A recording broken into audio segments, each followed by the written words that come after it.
Nope. It was not in line. It seemed like they were keeping up, but keeping up was all that they were doing for a while. Cloud9 appeared in the driver's seat for the entirety of that one. And now we'll see what happens as LYN Gaming has elected to take blue side here in game number 2. So with the side switch, maybe that'll bring up some different strategies as they ban out Rakan, Gnar, and Galio. Cloud9 responds by banning out Braum, taking Kalista off the table. They picked it last time. They're saying, nope, LYN, you don't get to do that this time. They got one more. I guess the question is, Sejuani is always an option. Jarvan is always going to be another one that they could look towards. And do they want to get rid of those champions when they're on the red side and they could pick more of them than just LYN, who get the choice of one? Not going to be the case. Nope, they take the Jace out of there. A potential pick for both Jural and Saya, but they won't let them have it. And they will give that Jarvan over to LYN Gaming, first pick. And what I like about this from Cloud9 with the target ban is that, yes, you will give over the J4, but you'll have champions for yourself to pick. Xayah's always going to be great. There's no Rakan for it, however, and they don't necessarily have to pick their jungler here if they don't want. It could be something like the Alistar just to have a strong 2v2, and it could be something that controls the 2v2 in laning. They have a pretty good eye on what their opponents are going to be picking, but if they really want to, they can still take away the champion that Oddie was destroying Summoner's Rift on. Still is that 100% pick ban champion in the Sedge. Contract's thinking about keeping that number where it is, hovering the Sejuani for now to go along with that Xayah. Xayah, obviously, like any other AD carry, benefiting from having a nice, strong front line in front of her to soak all that damage and allow her as much firing time as possible. And Contracts will just drain the clock out here as he waits for this pick and does end up locking it in. Yeah, so he'll be locking in the Sejuani. We still don't know which role LYN's Jarvan is going to be going into. I'm sure we'll find that one out soon enough as we wait for them to stop hovering the monkey and make their decisions. Now, you still expect the bottom lane, I would feel like, to be picked this time around from LYN, and the Alistar Tristana is still the lane you'd be looking at unless they want to change things up. Maybe one day we'll actually get to see one of these troll picks locked in. I'm just waiting. I always brace myself on that 1% chance that you actually do see the monkey locked in, but no monkey business today. Instead, it's just Varus picked up by LYN Gaming, and the Tristana that they had last time was open, but they opted not to go with it. Want to try the Varus this time, switch things up a bit. And you'd say a bit more lane control from the Varus from a distance, where you don't necessarily have to trade with your opponents, and Xayah does love having a good trade-off when you stand there and try and proc the satchel. She will just get all the feathers out in the world as they've locked in their top laner as well. So they've revealed their hand early, and we have left supports completely bare. And it looks like Cloud9 will respond to that big old tanky top laner with a big old tanky top laner of their own. Perhaps the biggest and tankiest top laner of all, considering he does get huge depending on how many enemies you are able to eat by the end of the game. Cho'Gath locked in. That's the case, so they'll get the Cho'Gath. Now, he does have kill threat still for one of the tanks that you lock in. Cloud9 will be very happy about exactly that fact, where you've got the Maokai for Jural. And look, he is a great Maokai player. Someone that will be able to do a lot of work with it. His team fighting awareness, his teleports will all be great, but he doesn't have the same kill threat that the Cho'Gath will have. So that's ultimately the dynamic we're going to have to explore here. The mid laner of LYN may want to do a fair amount of damage. I always enjoy, and by enjoy I mean kind of scratch my head and wonder a little bit, when you watch a Cho'Gath team fight and you see all the players on the enemy team really skirting around the edge of that fight at 75% HP or so until you see the Cho'Gath ulti go off, because they know how much damage that thing does, and they know they're within kill threat of it with that and a little bit more damage. So I enjoy watching a Cho'Gath player find the right targets and be able to just hit them in that instant that they're not paying attention. Watching the tanks also hang off his big void spikes, trying to stop him from moving forward, but they can't. Especially if the Cho'Gath gets full-size 12 stack. Why is he so massive, Cho'Gath? But back into the draft as we're seeing it now. The bans in the second phase here. Alistar and LeBlanc banned out by Cloud9. LYN Gaming responding by getting rid of the Rise, just like last time, as well as the Thresh. Now, the Syndra Orianna is still there. Of course, one being hovered at the moment, actually just going to be locked in. So they do a very similar draft style to that of LYN in the last game through their second ban and pick phase. And now the question to me is, what does LYN want to play into that Syndra? They could be the Echo type of team. They could play something like the Corki that can build the Hex Drinker, but Orianna is the matchup we saw last game. I mean, the Orianna worked out really well when Jensen played it. Can Saya play the same matchup? And we get to see it. It's Christmas on Summoner's Rift, Rusty. I love these situations. You get to see the matchup from both sides. You get to see the players switch, and you get to see who truly knows the matchup better. It's ultimate skill matchup time, Captain Flowers. That's the name of the game in mid lane. And still the rest of the team compositions to be devised. The very makeshift bottom lane, I think it's fair to say, from LYN. Just piecing it together a little bit here, and Varus and Lulu together. I mean, you've got some range, you've got some poke. Lulu can protect the Varus if he gets jumped on. I think the Lulu's a denial from Sneaky and Smoothie, trying to prevent the strongest, lane dominant and lane pressure based 2v2, something that can diffuse the pressure that a Varus has. So Smoothie's going to go for the second best version of a Lulu. Smoothie saying, you want an Ardent Sensor champ? I'm going to show you an Ardent Sensor champ. Picking up that Janna, one of the best users of that item that has been so strong and so prolific in the meta for the past few patches. And we'll see him on it here. Provides a lot of peel power, along with the fact that, I mean, Sneaky on the Xayah, that's a champion that you don't normally like running into anyway because of the stuns and the disengage from the ulti, and Janna just makes it worse. Yeah, we've seen Sneaky play it in this tournament once already and was incredible. He was making some big plays, diving people, utilizing a lot of skills that Mystic has been showing everybody on Summoner's Rift. The fact that you can use your Blade Caller, you can flash, and you can redirect all of the feathers as well. There's a lot of cool mechanics on Xayah. Sneaky seems to know them all. And he's also got that Janna supporting him that you mentioned into a Varus. So fairly equal when you look at the range of the auto attacks against one another, but the spell weaving could be the difference. And I'm happy to say that you were right coming into this Champion Select, Rusty, about how the top laners are picking more of those team fighters this time around. You just have very similar squads from both teams. You got a hard-hitting mid laner, you got a solid auto-attacking AD carry, you've got a supporty support, and you've got two giant meatballs rolling ahead of all of them, colliding into each other, and it's just going to be these front-to-back 5 versus 5 battles.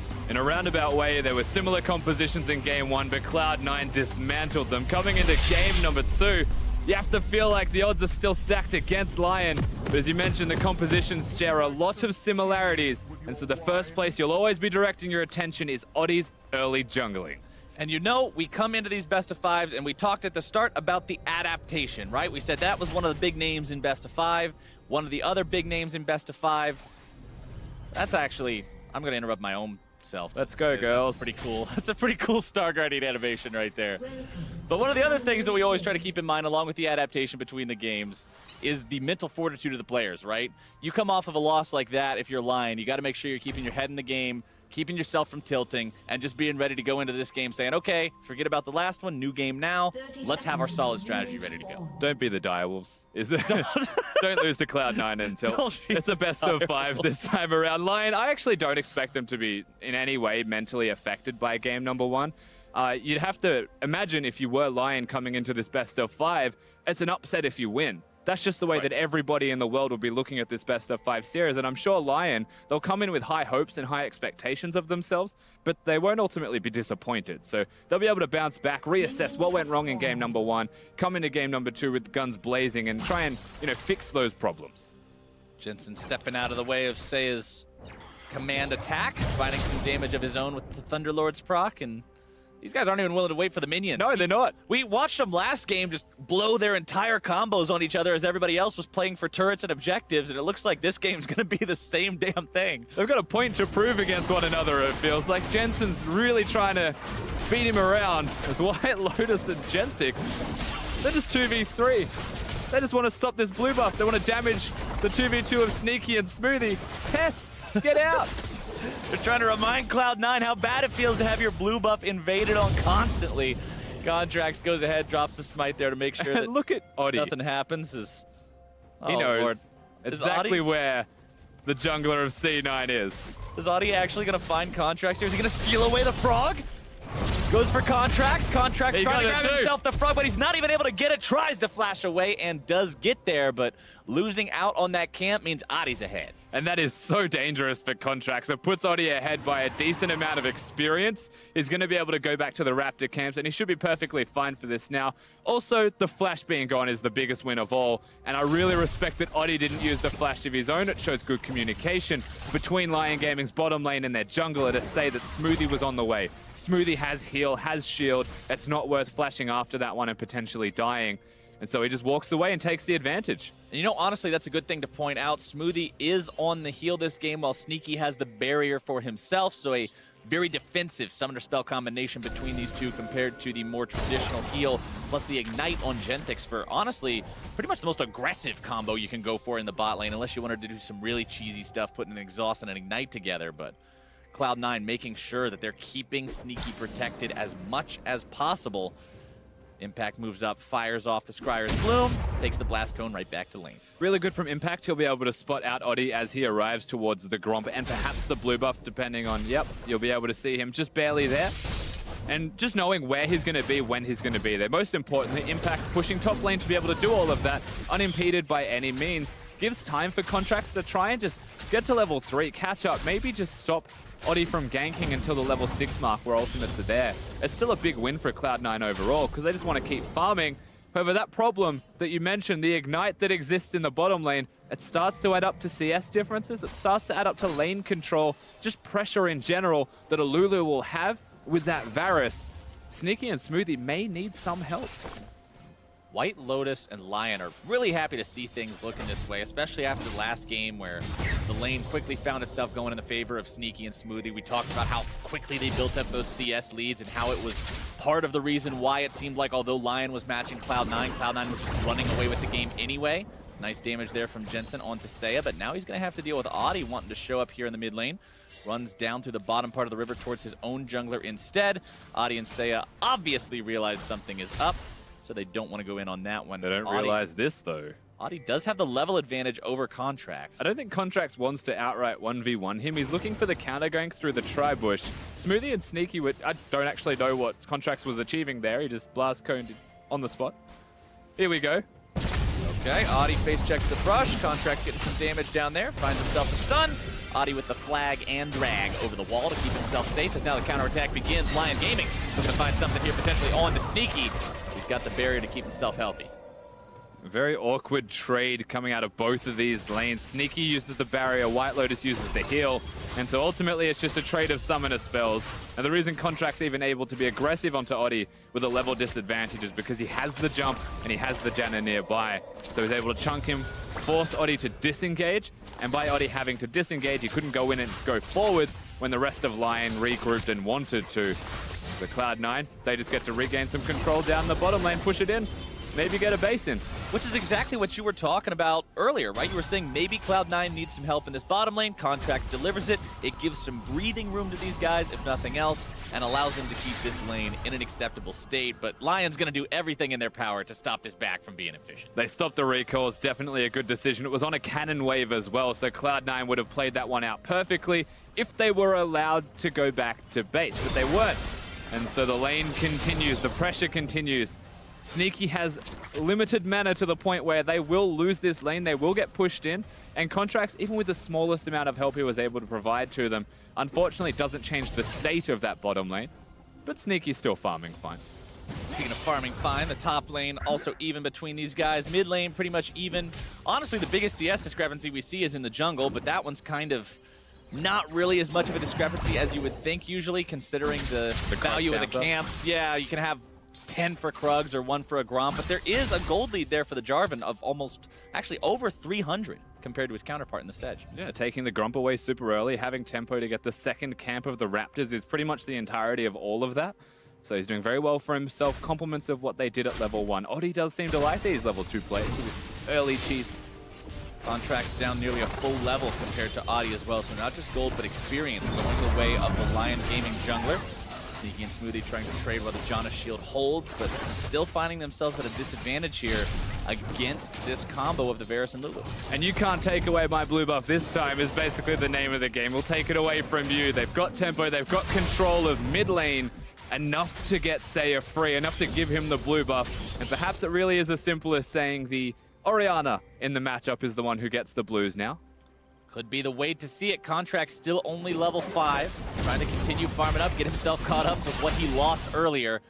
Oddie halfway to level 6. Both these junglers have those big impact level 6 abilities that truly make the ganks that much more effective, that much scarier.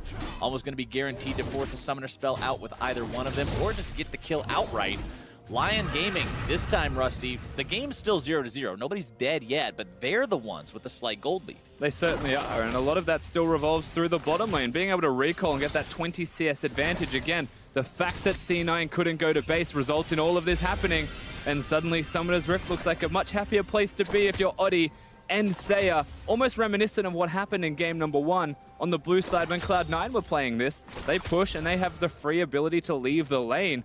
Well, the shoe's on the other foot, and the question's now going to be, can LYN continue and try and find some kills, try and find some mid-game macro control over Summoner's Rift that was decent from them in game number 1. Right, do we get to see the LYN Gaming macro from game number 1 as well as the LYN Gaming team fighting potential that we saw during the group stage against WE? If both of those LYN Gamings can show up together, this team could be a force to be reckoned with. And the shoe is very much on the other foot. Saya's going back-to-back blue buffs. It's not just about taking it away from C9, because they start with taking it away from Cloud9. Jensen doesn't get it, and so he doesn't have control of mid lane. They are able to clear, able to get 2 back-to-back blue buffs. Big wins for LYN. Unfortunately, these big wins aren't worth monetary value. It's just control of Summoner's Rift. Contracts moving up into the top side here, wanting to creep through those lane brushes, potentially set up a bit of a trap against Jural, who throws a sapling into the river brush.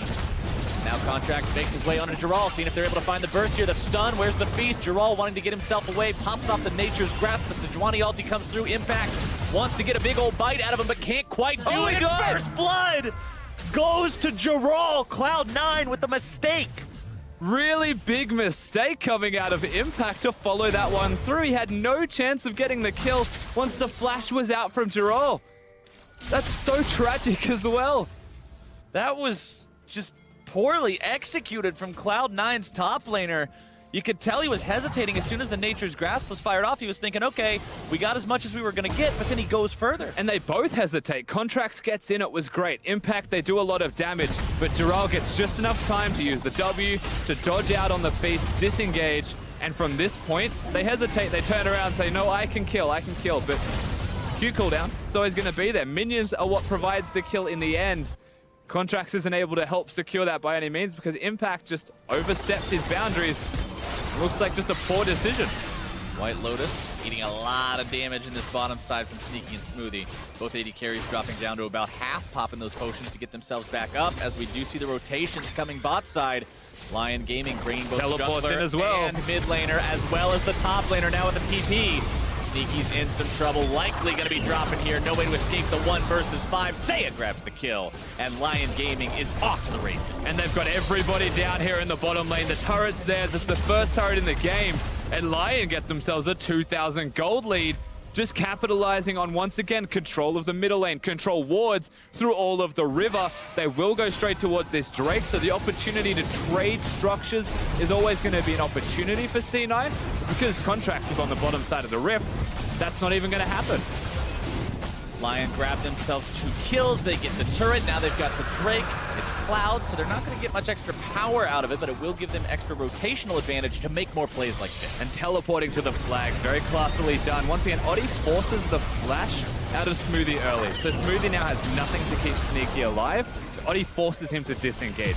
Lulu uses the ult on herself, very close to killing Oddie, still compliments of the turret, but they all survive and it's all good in the end.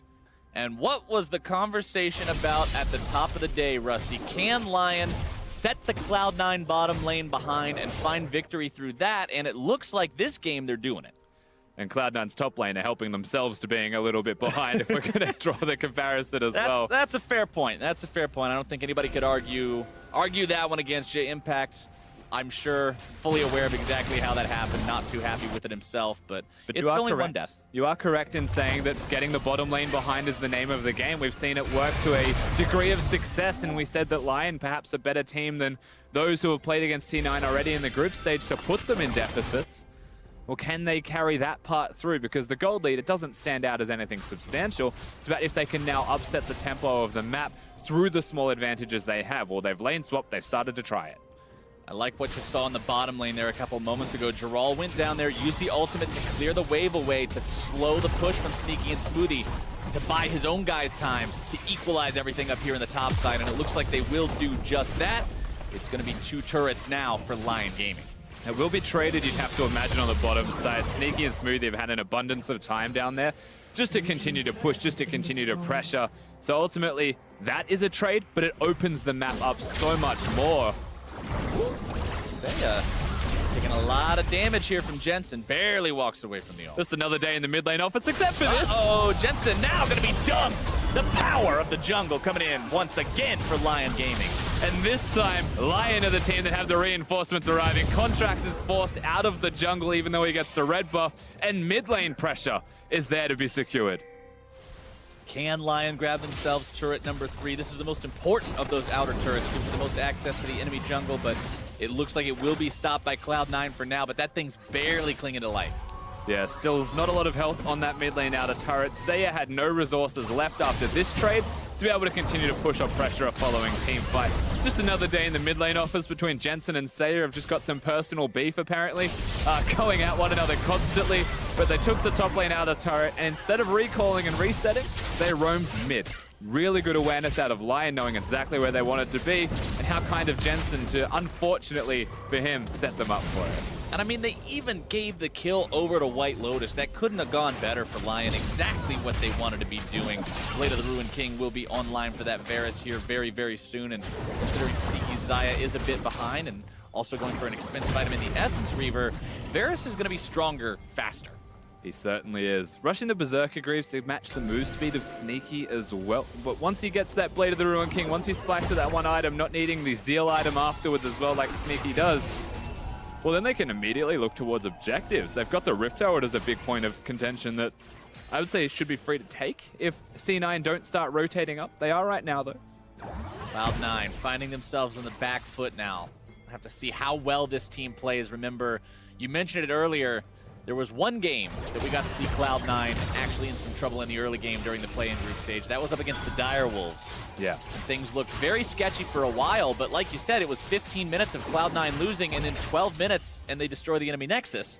So you've got to make sure that you're keeping your game tight if you're LYN Gaming here. You cannot give those opportunities over to Cloud9 to come back into the game. That's one thing LYN's actually really good at in their own region, is preventing opponents from snowballing with a lead. Now they've got to make sure that they don't allow Cloud9 to do the same. That's definitely the case, of course, while stretching your own lead at the same time as they're going on Jensen. Jensen again going to be found out. White Lotus cashing in for the second time onto the Cloud9 mid laner. Just gets completely blasted. When you have no flash against the Jarvan, there is really no way to escape, no one to keep you alive in that situation when all of the damage from LYN is starting to come online. And suddenly this turret is in jeopardy, it will go down. Look at C9 on the map. They're just going to try and trade. LYN should just keep pushing. Sneaky needed to recall. I mean, LYN's 4 strong here in the mid lane. There's no reason to stop. They've already taken the tier 1, going on to the tier 2. Sneaky dedicated to grabbing this tier 1 on the top side, but that is not a worthwhile trade. No, and he's going to get it very late. There should be enough time for LYN even to look at a Rift Herald or just recall, reset, spend all of their money, and then go back to that Herald. Cloud9 have all of the vision control in the world that they need, but vision control doesn't save a mid lane turret when they don't want to defend it, it seems. LYN is 4-0 with a 2-turret lead, including a tier 2 that they just traded for a tier 1, and they're up 2,500 gold. This team is looking so much better than they did in game number 1. They certainly do. It feels like they've warmed up. They got the jitters completely removed. They shook them off. It was something that we actually said they might want to do. Yeah. Done it. Well, I'm glad they followed our suggestion. Thank God. LYN wanting to make sure this is a series. They really want to find that spot in the main event, the main group stage there at Worlds. But first, they do actually have to win 3 of these games against Cloud9, which is a pretty tall order, but they're on their way to it right now. Contracts, though, will secure the Rift Herald for the side of Cloud9, so that's one objective that they will manage to keep under their own control, not concede over to the side of LYN Gaming. Yeah. So speaking of those neutral objectives, though, next one going to be spawning here in 5 seconds with another Cloud Drake. We'll have to see how the teams prioritize this. Contracts just stopped his recall to do Wolves because he's got the bottom lane nearby. Seemingly aware of this, Contracts just doesn't actually care. That's a very awkward interaction. Want these Wolves. LYN actually on the other side of the Rift without their AD carry placing vision as well. So right now, a lot of the vision game seems to be how we're playing this on out. But neither team with an effort towards killing the person that's placing the vision. Impact just eats that big old grump. Not really too concerned about Audi stealing that one away. LYN starts up the Cloud Drake. Cloud9, do you want to contest this one? They've got Impact on the front line there. He has Nearly no 3,000 ult, HP. Makes you wonder if that's something that Cloud9 do want to fight for when Impact doesn't have the ultimate there. The threat to kill the carry starts to dwindle as a result. Shockwaves can win an entire team fight themselves now that he's got the Haunting guys as well. Compliments of not going towards the Sork shoes, needed the Mercs. And Cloud9 knows that all too well. Cloud9 has won a lot of games of their own off of Jensen hitting big shockwaves when the team was behind. So they won't have that tool in their own arsenal this game. Audi running away here from Contract, gets himself stunned up. And Contract just walks back out before he gets collapsed on by the bottom lane from LYN. They weren't far away. At a moment's notice, LYN could have been there, but Audi also now, once again, we're doing the vision game. That is the most important part here. Summoner spells are all up and available, and so very difficult to make the place unless Contracts just walked Contracts with some interesting jungle pathing there, not able to charge himself over the wall. Good body block by Audi. Tries to flash, but Giral is right there with the Nature's Grasp to make sure they find the kill. Audi just says the hell with it and jumps back over the wall with the flash, and LYN goes towards the Cloud Drake. Yeah, and it's going to be a free Cloud Drake. Contracts not too sure what he was planning by walking into all of them where they don't have vision. You can see the wards right there. Pretty clear that he doesn't know where they are. Just seems disrespectful from Cloud9, honestly. I'm honestly not sure if it was just a misclick. One of the two. It was either disrespectful or it was a misclick. Because in most situations, this is not the path you take. I wonder where they are there. Oh god. It's probably the team comms there. The inner monologue? that's it. Inner monologue. Auto attack was going to kill him, but Audi ults for safety and then realizes that he has to flash because it wasn't safe after all.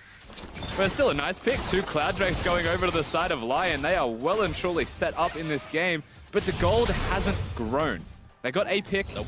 They got the Drake. Drake's not worth money. There's still a Rift Herald on contract, so there's a chance they can break the mid lane outer turret if they look towards it as a big objective.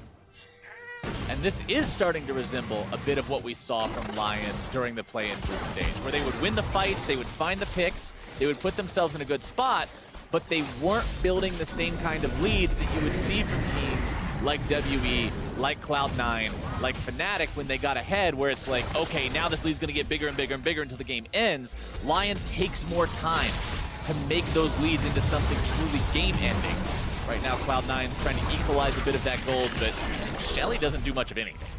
You'll take it though if you're Cloud9. A big chunk of damage done onto the mid lane structure means that they can take it down with any stray minion wave that LYN forget to go towards. That was the blue buff spawn where Saya disappeared that they were able to spawn the Herald in the first place, and now they hang around. I don't know if they can make this play, but it feels like they really want it. All right, they're going to start things off. Sejuani ulti down onto Audi, and Jensen finds himself the kill. Cloud9 finally on the board, and they take the tier 1 turret down along with it. Big choice to just kill Audi, and I quite like that. Very reserved from C9. They don't want a team fight. They just want to try and get the goal back going for them. Any macro plays they can make, picking number mismatches effectively on Summoner's Rift, and utilizing, most importantly, their very good vision control that they have been placing absolutely everywhere throughout this game. From the moment they started losing, they just placed wards everywhere they could. Very defensive strategy, working out to staunch that bleeding a bit, right? You can fall behind, but as long as you don't fall drastically behind, there's always that opportunity to come back. You can always bank on a big team fight later. We've talked about how LYN Gaming showed some impressive team fighting during the play-in group stage, but Cloud9 is also a team that has had a history of team fighting their way out of tough situations in the past. And it's very easy to play that game plan if you look at LYN and their past track record just in the play-ins tournament as it stands right now. They get ahead early, the mid-game was shaky, and so if you just play strong mid-game like Team WE did, well, there's a very low chance that LYN know how to react accordingly to grow those gold leads to get themselves into the winning position. They're at the cusp of it, and suddenly the gold's now 1,000 from what was 2,000. Could have been 3 if they were the ones making the play, but it's not the case. All of the mid lane outers are gone. The mid lane inner is gone. They should be able to push up, get vision in C9's side of the map, but they can't. They're not. In fact, Cloud9 have majority of the vision control. You know, honestly, that gold lead you're talking about, if you look at where the gold is actually allocated, the top and the jungle, the front lines for these teams, very, very close. The bottom lane actually evens out as White Lotus is 1,000 gold, well, 1,500 now ahead of Sneaky, while Genthix is a similar amount behind Smoothie. But then if you look at the mid lane, it's Saya with a significant lead over Jensen. That's been shrunk a little bit now, but he's still got the lead over the guy who is normally the star player for Cloud9. That's a coin feeling, if ever I've seen one as well. Rushing the Ardent Sensor usually the name of the game, but in this case, they can upgrade their sight stones. They've got all the money and income coming in for Smoothie. And as laning phase dissipates for Genthix, he's not going to be auto-attacking everybody nearly as much, so he won't be earning the same amount of gold. However, you do have that big AD carry in White Lotus. Going to have a QSS, so very difficult to kill, honestly, at this stage. And when he's got the frontliners, yes, they're equal. Still a Maokai and a J4 who's building relatively tanky. Knight's Vow to keep him alive. How do you get to the Varus? Worth pointing out that Maokai tanky with the Righteous Glory and the Spirit Visage. Righteous Glory also up on the Cho'Gath, who has completed his Gargoyle Stone Plate. Means not only is he that much tankier, but his Feast also has that extra damage multiplier that makes it that much more deadly if he finds his way onto one of those squishy targets, or even to execute one of the tanks, like what we saw into Audi. And he just straight rushed that as well. The game plan from Impact. We have seen some Cho'Gaths go towards adaptive helms, maybe third or fourth item. We've seen some not go Gargoyle Stone Plate at all, but he wants to kill those carries. He wants to get in. And here we go. Here we go. Fight going to be breaking out onto the front line. Goes Contracts, throws down the ulti. Not finding anybody with the stun. Immediately Smoothie getting himself rooted up by the ulti from the Varus. As now Geralt makes his way into the thick of things. Going to be Wild Growth, but immediately flashes his way out of it. Sneaky now finding the opportunity to fire onto some isolated targets. Shockwave not going to be coming up big this time. Sneaky grabbing the kill onto Geralt as Smoothie looks to refresh the fight with the Janna ultimate. LYN trying to get themselves out of this one. They've lost the fight for now. We mentioned Cloud9's team fighting, and it shows up here. Dural goes very deep by himself. Impact still had the ultimate at the end of this fight as well. The carry threats. How do you get in when Cho'Gath threatens killing you? And when the Shockwave misses, which was smartly played by Cloud9 to dodge it, well then a lot of the team fighting capabilities starts to go away for LYN. Well played team fight from Cloud9, but it was capitalizing on the over-aggression from Dural, who wanted to go forwards, use the Righteous Glory at a time where his team probably couldn't follow him up, and that was the case. They were zoned away. The second they tried to get it as well, Smoothie is just a machine. Take a look at exactly how it all went down here. Got our camera angle zooming into the river as the two teams collide. And LYN evidently want to go for this fight. White Lotus has used the ultimate. He traps a lot of people in place. But Dural goes in here, flashes away as Lulu ults him, and then Sneaky's just got free reign on both of them with Jensen. They're in trouble. Flash from the Shockwave as well, and then watch Smoothie as White Lotus wants to come in and do damage. Just chucks them all out and says, not today. Team fight's already ours. And that victory also affords Cloud9 enough presence on the map to grab the third Drake of the game, keep LYN from getting that 3 Cloud Drakes to nothing advantage, giving them a ridiculous 75 move speed. Now it's 50 compared to 25 out of combat, of course. Much easier to digest comparison. Everyone's moving quickly, though. That's the name of the game. Everybody's sped up. We've got a Janna, we've got a Lulu. Orianna even speeds everybody up. We're going super quickly on Summoner's Rift. Cloud Drakes are just going to augment that, especially when we get closer to that Elder Drake time in the game. And I want to point out, the gold lead has shifted ever so slightly. It's the smallest of leads, but it is in the favor of Cloud9 now, even though they're down in turrets and kills. Now they're looking to start things off here onto Audi, who's going to be saved by the Wild Growth for now. Shockwave finding its way onto Contracts, who's the first casualty of this fight. Impact going to be forced to flash out now as well. It's Cloud9 who commits the sins that LYN committed last time, and they go too deep. They certainly do. So LYN with that one pick, yes, it's only onto Contracts, but that's the jungler at 26 minutes. Baron is always a threat, but look at Cloud9's wards. It doesn't mean that they can just walk into Baron willingly, LYN, without Cloud9 knowing. So they walk through the jungle back to their middle lane. They'll defend the one place LYN we're looking at. They're going to pick, but what does the pick mean for LYN, where Cloud9 got a Drake, where they've got the gold lead, they got everything. It looks like they'll try for this. Going for tier 2. A little bit more damage to burn through here. Impact will do as much as he can to clear the minion wave away. White Lotus going to draw the tower aggro there, but it doesn't really matter that much when you've got the Lulu shield and another wave coming up right after you. LYN does find their reward for grabbing that pick early. Playing around the rift, pushing mid lane, rotating the bottom lane. This is what happens when you have side lane control. LYN were able to just walk back to those minion waves that were prepared earlier. So they get a turret, they bring back that gold lead. We find ourselves in a very close game number 2 here, Captain Flowers. This is the kind of game I was hoping for this whole series. Contracts firing off the ulti in the replay. He goes forward. He is the one engaging. That's the difference between the two fights. Shockwave, Jarvan ultimate. It was an awful lot used for just the one member of Cloud9, but they get that pick, and it means that they have to disengage Cloud9. They have to back it up. They did. Now Cloud9. I jinxed him last time. I said, Cloud9's ahead in the gold. Look at that, Rusty. And sure enough, as soon as I say it, LYN says nope. But now, LYN is back in the driver's seat. Let's see how well they do with it. The game is teetering on a knife's edge, though. One small misplay, one minor outplay could tilt this game in either team's favor significantly. We could see that into an avalanche of momentum. Or it could just tilt right back on the other side of the knife. We don't know.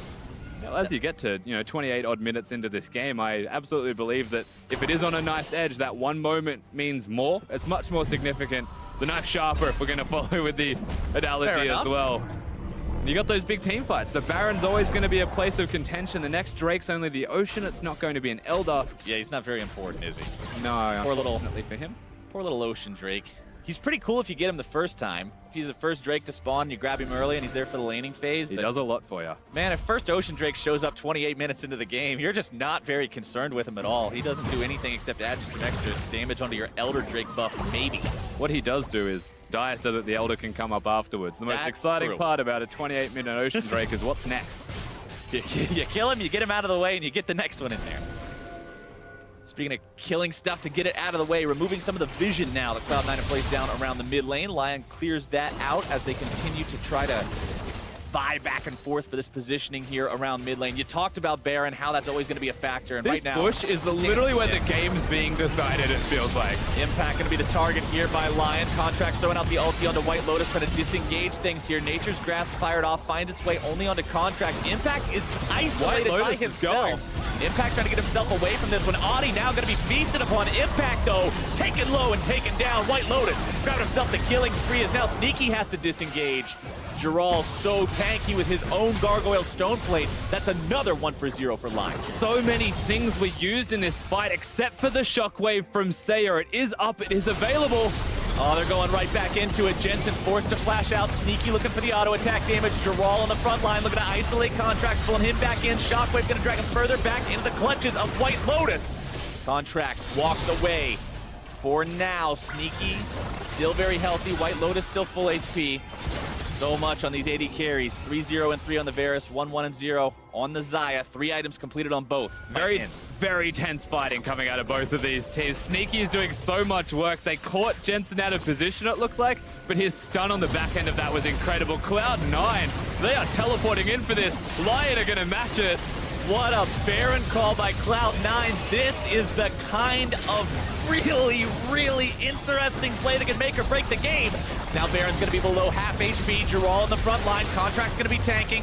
Jensen needs to back away. Contract needs to back away. He cannot get out in time. They're going to go back to the LYN Baron. has found the Baron leashed for them by their opponents. Cloud9, now they're the ones who have to stop this. Varus ulti misses. Chains of Corruption not finding the mark means a lot of CC not available on the side of LYN. Giral's still doing the Baron buff as well. This is just the biggest bait of all time. They have to back away. Nobody has anything up and available. Both sides have to quit. Everyone's out of resources. Everyone's out of momentum. Sneaky backs off to grab himself some creeps, and we all go home. Some of them with a limp. Thank God. Some dead as well, actually. Contracts is in the death chamber for 10 more seconds there. A couple of legs removed, not just the lip. Cloud9, they move over to the Baron buff, and it was an okay idea. They may perhaps thought that LYN were recalling, but that was a very early teleport out of Giral. Super good awareness. White Lotus will pick up the kill as he gets ulted, and then back onto the Baron. The problem here is White Lotus actually misses his ult, and that was the engage onto Impact. Now that engage is gone, Sneaky does his relevant damage, and is able to back it up, back away. And this is when they look at each other, they stare each other down, they both just say, nah, we can't do that. All right, here we go again, Rusty. The fact that we got people hanging around this bush means that we're gonna have a fight. We'll just have to see who ends up going in first. Contracts takes some poke there, and now it's Giral who gets caught out. Nature's Grasp comes flying through, finds its way onto a couple of different targets. Jensen with no flash, remember, he used it in the last fight. Giral gonna be the first one down. Shockwave onto Jensen. If they can take him down, that is gonna be huge, but White Lotus now gonna be silenced, knocked up into the air, the damage coming through. The stun lands, but Adi is running interference. Saya grabbing the kill onto Impact. It's a double kill for Contract. They sacrifice themselves, though, LYN, to keep the two carries alive. Saya and White Lotus are still there. Jensen dead, Cho'Gath dead means it carries. There's not a lot of threat to kill them. It's just sneaky. Contracts has Warmogs as well. Look at his health just surging back up. He's going to be ready for a fight should one break out here. Oh, they want it too. They're not doing Baron, they're baiting. Oh, Cloud9. Oh, but it was a blue hanging trinket, out. they know. Nice use of blue trinket there, and you could hear the noise from the piercing arrow also finding its way into someone, but Cloud9 now saying, hey, they got both these blue trinkets in here, they're both disabled. Let's start this up. Make them come in here and fight. Contract showing up, slowing down White Lotus, but good moves coming out from both carries of LYN to avoid the danger, and they force Cloud9 back. Yeah, really nice stuff from LYN. Using the Orianna ball as well for vision to see where the Sejuani will be. There's only one place he could have been, so they back it up and they get out perfectly fine. We get to see how this fight happens. Once again, Jirol caught out of position at the beginning, where they just put him into the bounce house. They crowd control him everywhere. Oddie throws himself at Jensen. That's what they're looking at doing. The Maokai was already dead, so from this point, you're like, oh, it's a bit rough. However, Oddie goes back forwards, keeps Impact in place so that he will die, and makes sure they can't cover the distance to get to White Lotus. They all understand who the carries are in these games, and they all understand what it takes to protect them. Look at the damage in the last fight. 5,000 from White Lotus, nearly 6,000 from Sneaky. These two guys are going to determine the outcome of this game on their own, if nothing else. It just comes down to who can get the angles and who can find the DPS. And this is one of those games again, Captain Flowers, where you look at the carries from LYN and it's 2-0-5 for Seiya and it's 5-0-4 for White Lotus. Big carries, neither of them really understand how to die in League of Legends when they're playing this well, because it's just so hard to kill them. The rest of LYN will stand in front of them as bodyguards every single time. It's a combination of good positioning and great teamwork. Like you just said, the rest of the team is not afraid to be that bullet sponge for these guys and protect the VIPs. Impact pops the Righteous Glory. They're gonna stomp Lumber up there, but he's just a little bit too slow. Can't quite get in time. 0-3-5 on this Cho'Gath. Not the most impressive of score lines, but he just needs to be that front line for his own carries. Jensen losing the Banshee's Veil there. No, don't push up too far, Cloud9. Stay at the bush. Oh yeah, this is where we have to fight. Everything has to happen at this bush. Like, everyone's worked that out, but we're all still perfectly okay with it because they fight every single time either way. C9 on a ward. Also, that one ward just placed on the other side of the bush is spotting Contract constantly. And so the inside track also may belong to C9. The knowledge game lies with LYN. Cloud9 getting those side lanes pushed out now. Impact to the bottom lane is now Smoothie going to be jumped on. Oddie looking to start this fight up. They know Cloud9 is only 3 strong. They've been able to find the kill onto 1. Now can they make it 2? Contract's forced to flash over the wall, keeping himself alive, but it's still a 1-for-0 fight going the way of LYN. Good trigger pull there, recognizing the fact that they had a huge numbers advantage. 5 ultimates used, however, for just the 1 kill onto Smoothie means that as they push in, as they look towards controlling Summoner's Rift for the Baron specifically, I feel like C9 can still walk in. I feel like they can still fight for this, but they've committed. They're doing it. Baron is at half HP, Rusty. Here we go. Cloud9's got to make their move, but it's already done. Lions have got the objective. Now they might be able to find the attack here onto the rest of Cloud9. Grab it onto Impact. He pops the Stone Plate, has to try to get himself away. Pops the Feast before he dies. Should drop. And Oddie puts the flag on the corpse and walks away. Yeah, everybody's still going to be able to back it up from LYN as well with the Baron buff on 5 members. So many shields to keep Jirol alive. And now they've got the Baron. Now they actually have the capabilities of controlling all of the map through all 3 lanes pushing. And now we find ourselves in this position where C9 actually a bit on the back foot, but they're not. They're just going to push in, apparently. Flexing their muscles in the enemy jungle, trying to get something out of this, but they may just end up losing their own jungler.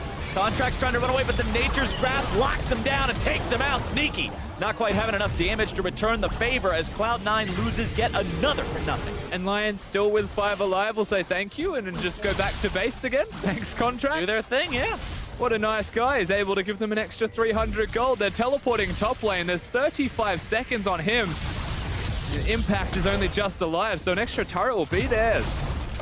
LYN grabbing this turret should take them up to over a 4,000 gold lead compared to Cloud9. 37 minutes into the game. It's not the greatest lead, but it is something that they can use to leverage this advantage along with this huge minion wave. Jirol and Seiya not stopping. White Lotus and Genthix now brought in as well. Tier 3 demolished. They've got this. Jensen's not even rotating. He has no mana. He's just going to recall. Free inhibitor for LYN. Great moves from LYN Gaming, out-rotating Cloud9, recognizing the fact that Jensen was vulnerable like that, and free is free. It certainly is, and of course, we said the mechanics are there from LYN, but they focused so hard on macro in that first game. Well, now we're seeing both, and it feels like they are a very good side when we have both showing up for them. Still incredible score lines on both of their carries, an incredible performance so far. And with one inhibitor down, and it's on the top side of the Rift, that's the best Elder Dragon inhibitor that you could possibly have. And full build now up and running for White Lotus. I'm beginning to think with this guy being 6-0-6, having full build, 413 CS at 38 minutes, maybe Jensen should know what his name is.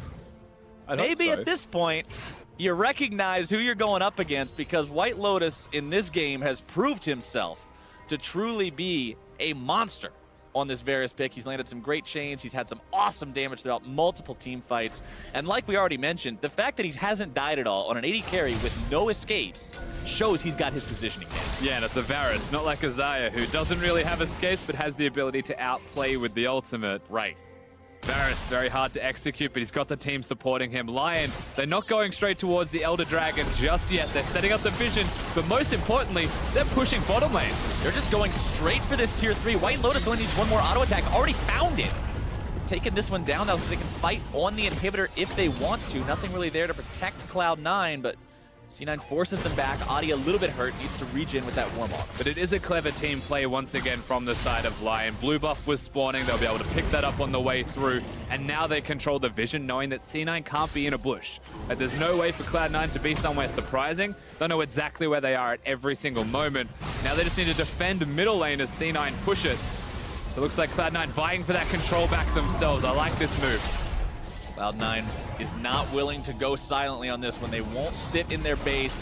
They're not just going to wait around for LYN to take the objectives and look to end, but now they're on the retreat. They recognize the fact that they are behind. They've got to respect what LYN can do as a team. Representatives from Latin America North proving their team fighting capabilities multiple times throughout this game alone, let alone the play-in group stage. Now looking potentially at this Elder Drake. Remember, super minions are already looking the top at it. part of the base. Saya the target of Contracts. Ulti not really finding a lot there. Now Contracts, the one who's taking a lot of damage. Ulti also coming out from mid. It's all zoning. They want to get the Elder. They're still trying to get it. Redemption comes down. Cloud9 still maybe looking to take the fight, but it's Adi who's able to lock 3 into the pit, as now he's soaking the damage. Impact here on the front line, taking a big bite out of the Jarvan.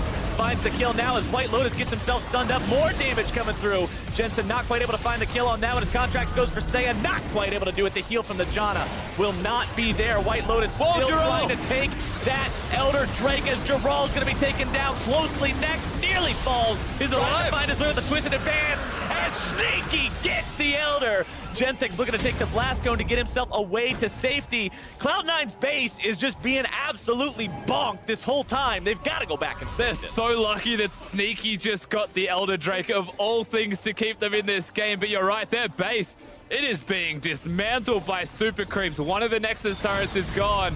The inhibitors mid lane's being pushed, bottom lane's being pushed.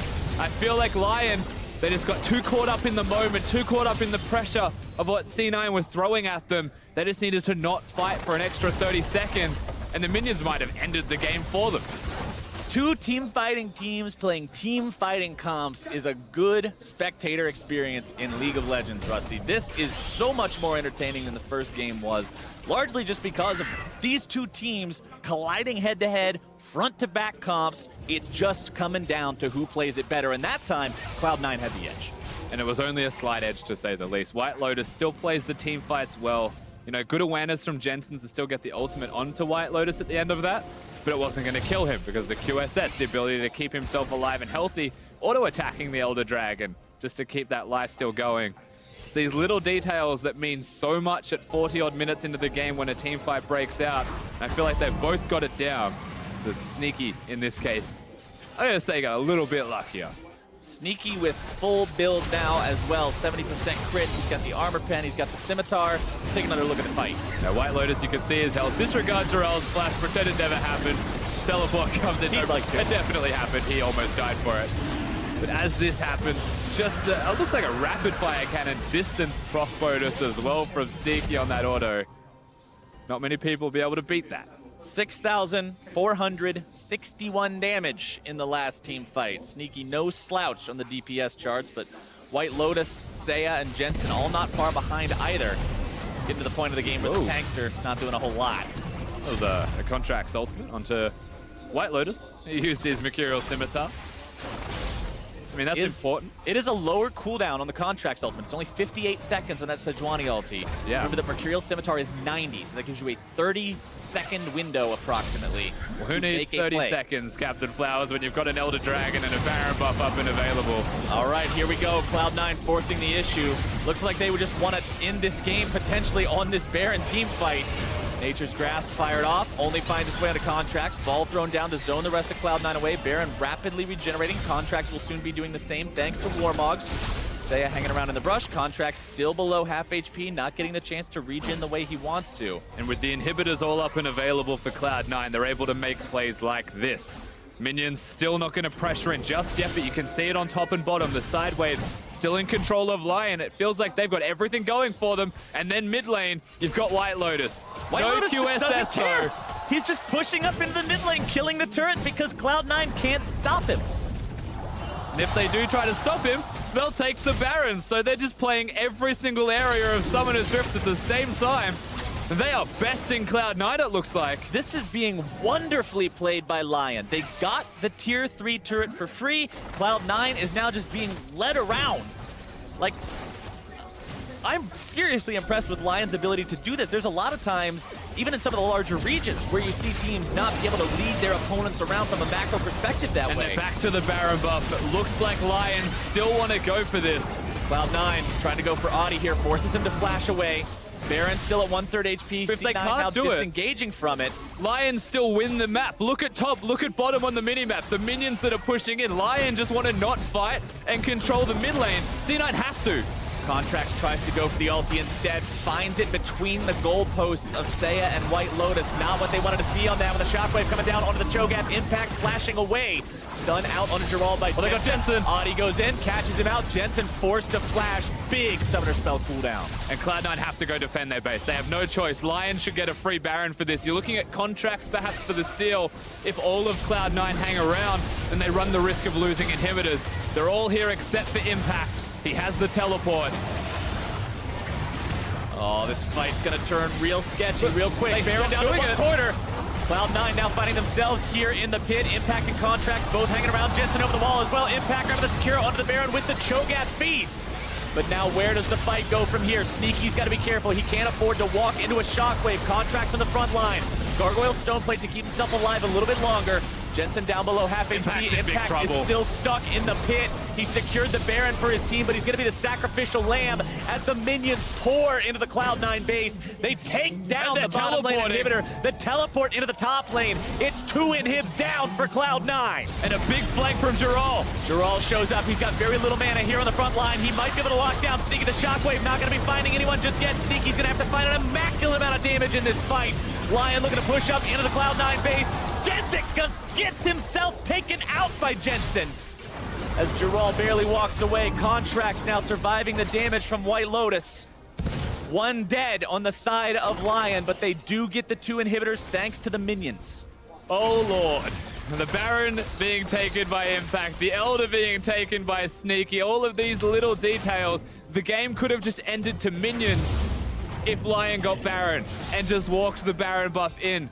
But step 1 still belongs to LYN. They control the minion waves. The vision is equal between both of them. And ultimately, LYN still with complete control of Summoner's Rift.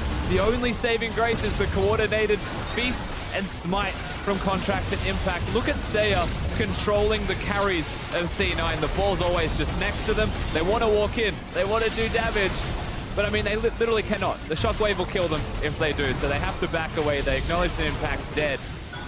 And that's the trade that LYN saw, and they said, we can win the game from this exact moment. Close, but not quite. Cloud9 continues the eternal defense. We're at the point in this game, Rusty, where the gold's not starting to mean a whole lot anymore. And even if it did mean a whole lot, there's only a 2K difference between these two teams after 47 minutes of fighting. Damage dealt total this game.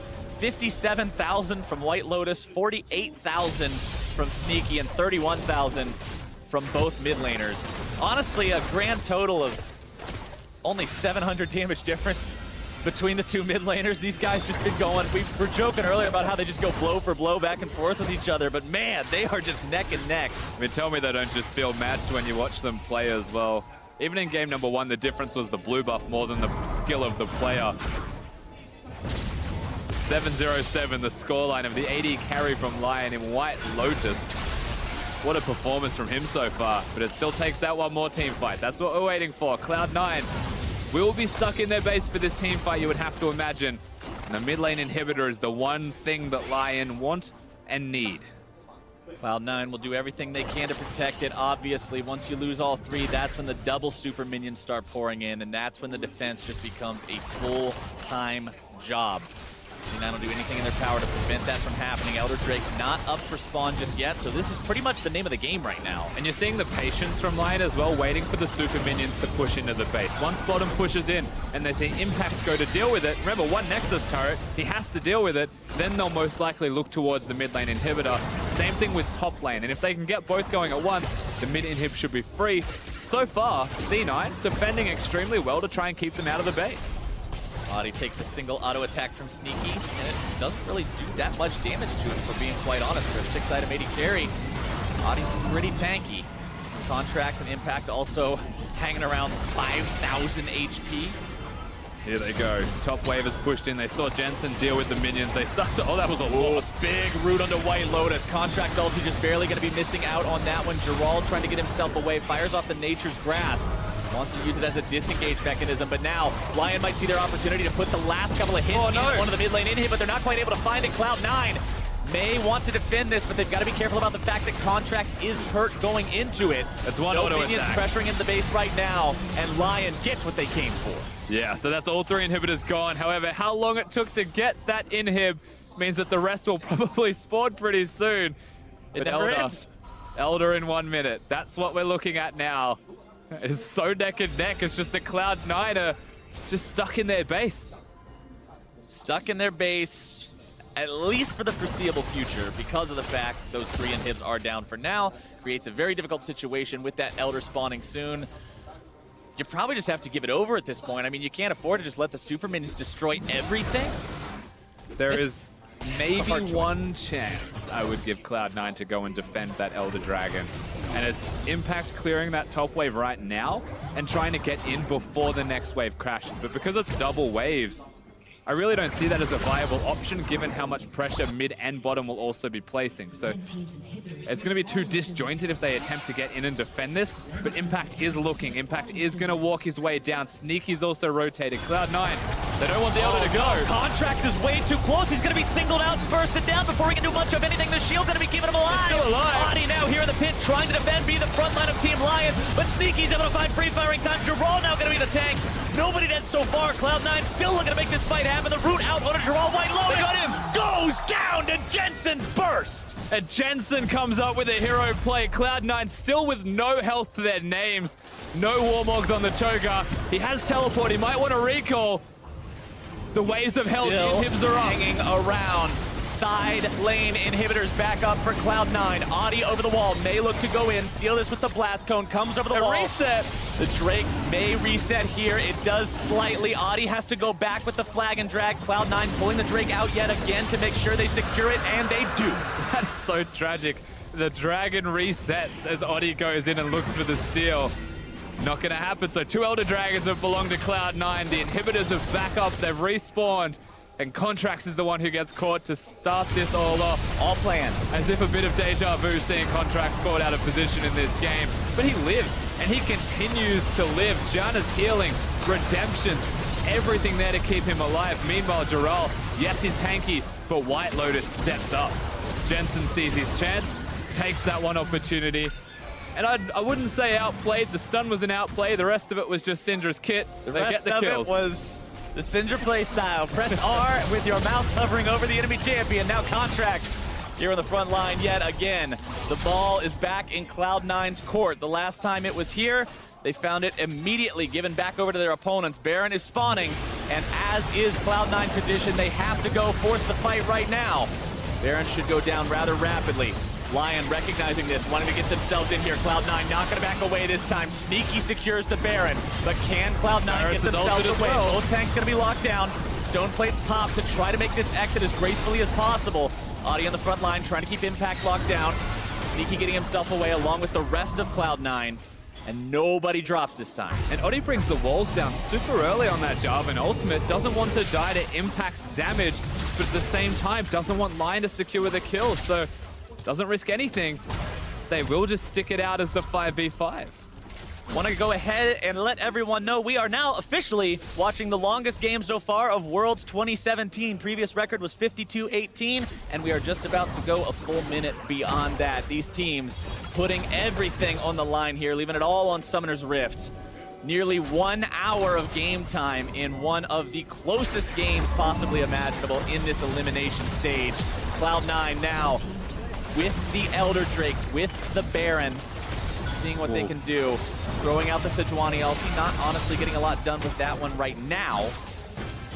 Was close, however, to locking down White Lotus. Remember, he has the Mercurial Scimitar. It's all about popping that cooldown as early as you can. If you do it before a fight happens, well, then that's exactly where you want to find yourself. Disregard the gold difference as well between these teams. If it's over 90k, they're all at full build. Right. What we're looking at, though, is Cloud9 with the Baron buff, with the team fight threat. Sneaky also just so fed, pushing him with the Janna, supporting him. And the minions now working with them, compliments of the Baron. But still, the one lane they're not in. Looks like LYN are doing pretty well at equalizing it. And I've got to give so much props to LYN Gaming because we came into this series talking about issues with their macro, and this game, whether it's their out rotations that we've seen against Cloud9 at multiple times, or just the fact that they've been in control of this game for, I've got to say, at least 75% of it. This is a team that assessed their mistakes during that one-day break between the group stage and the elimination stage. They found the errors, and they seem to have found a solution to those errors, and they are seriously impressing me in this second game. Yeah, honestly, this is nothing short of amazing watching LYN play. And, you know, a lot of people from just watching the group stages would have said they are the team that could cause the upsets just as much as anyone else from the pool 1 seeds. They're giving it to Cloud9, but C9 still have all of the control on Summoner's Rift right now. They've been pushed to the wire, but you give Cloud9 that one opportunity to push in, that one mistake that you make that gives them the map. Well, look how much map they take from it. And it's interesting that you said that one mistake, because the one fight that LYN lost, the one death for White Lotus, that's his only death in 55 minutes. Sneaky can say the same. Of course, his death was a little bit earlier, but he's still sitting on only one after nearly an hour of play. Incredible defenses coming out from both AD carries this game. I mean, it really just goes to show how perfect you have to play if you're against C9 in situations like this. LYN, they're a slow, methodical team. They don't just throw everything at their opponents. In this instance, well, now they're against the wall. They are going to be the ones that have to try and make some kind of play. Cloud9 with Baron buff remaining for another 15 seconds, trying to put more damage into the base. Remember, this LYN base still has not been cracked open. There are no vulnerable inhibs. Every single time, Cloud9, they push top lane. They're like, no worries, we'll go push top lane, we'll threaten that side. And then they look mid lane, they look bottom lane, and minions are pushing out. They're not threatening more than one lane at once. They are solely grouping up as a 5v5 to team fight. Every single time they group up to 5v5, they lose the tempo in every other wave, and so they spend a minute dealing with it. We're at 56 minutes in this game. C9 cannot control all 3 lanes at once still. One thing I want to point out that I'm noticing in the inventories right now, like you already mentioned, Rusty, everybody's at 6 items. Well, everybody except for the supports, but the difference between these two, Spectre's Cal and Genthix wanting to go for one final true item, while over on the side of Smoothie, he's not bothering with that. He's just keeping a stack of control wards, even though he has enough gold to purchase something like a Spectre's Cal if he wanted.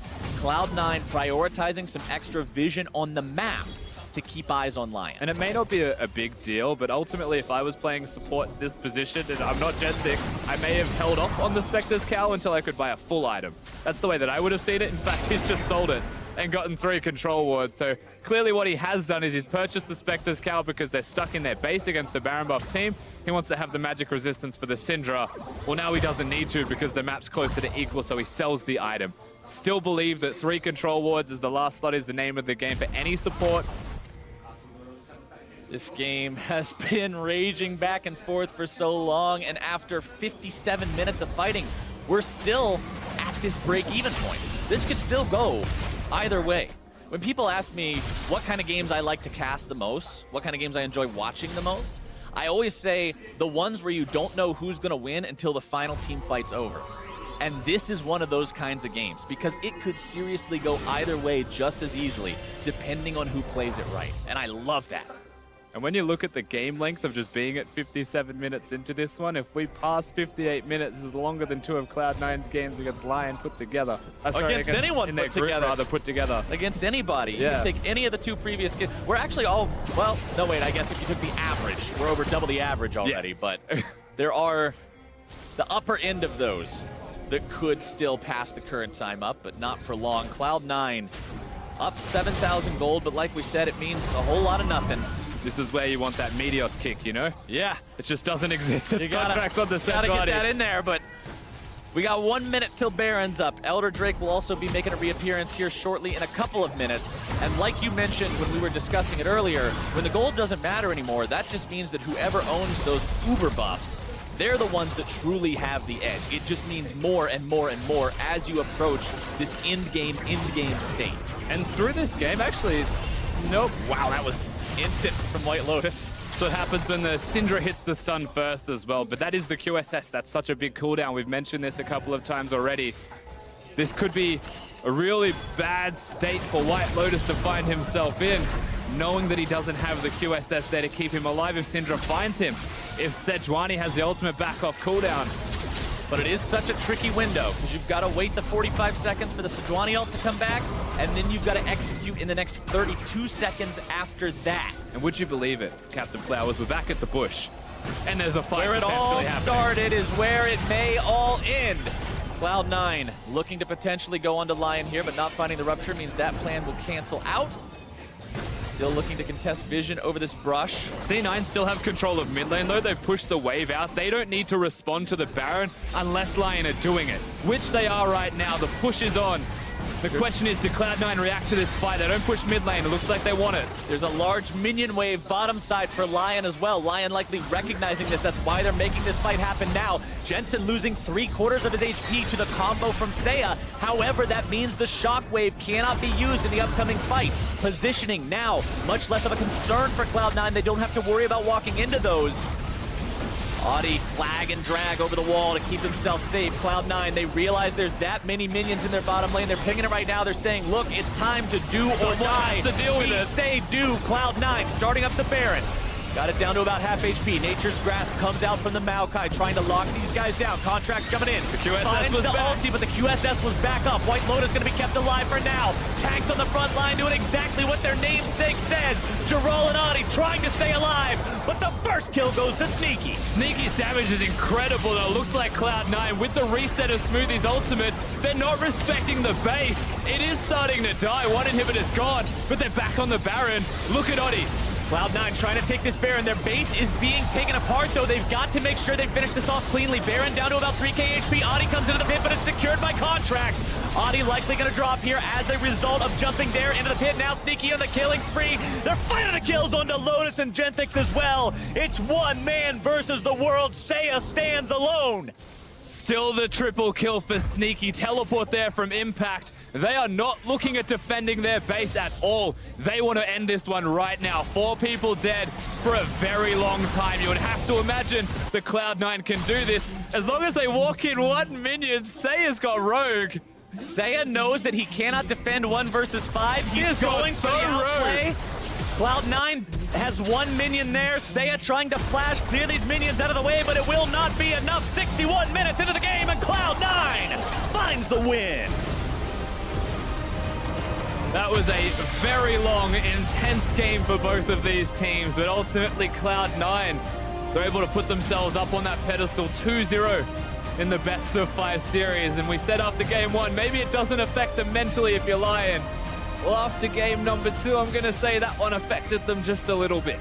Holy moly, if a game like that doesn't affect you mentally in terms of being fatigued, in terms of being exhausted, you are not human. I don't care whether you're Cloud9 or LYN, to go through that and finally reach that